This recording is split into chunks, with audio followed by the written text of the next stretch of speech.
This pandemic has shaken up the status quo and laid bare a lot of our country's deep-seated problems, from massive economic inequality to ongoing racial disparities to a lack of basic health care for people who need it.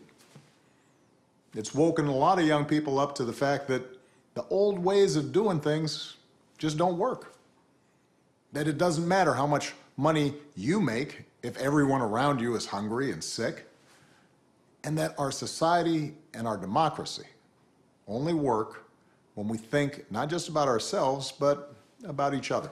You know, all those adults that used to think were in charge and knew what they were doing, turns out they don't have all the answers. A lot of them aren't even asking the right questions. So if the world's going to get better, it's going to be up to you.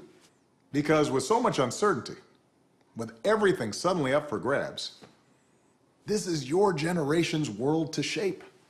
America's gone through tough times before. Slavery, civil war, famine, disease, the Great Depression, and 9/11. And each time, we came out stronger. Usually because a new generation, young people like you, learned from past mistakes and figured out how to make things better. Doing what feels good, what's convenient, what's easy, that's how little kids think.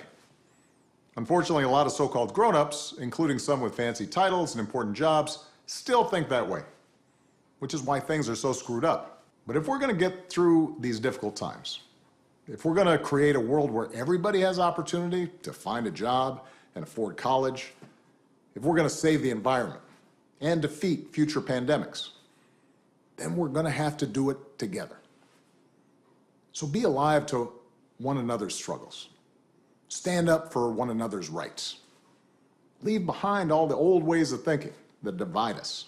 Sexism, racial prejudice, status, greed, and set the world on a different path. The truth is, you don't need us to tell you what to do, because in so many ways, you've already started to lead. Congratulations, class of 2020. Keep making us proud.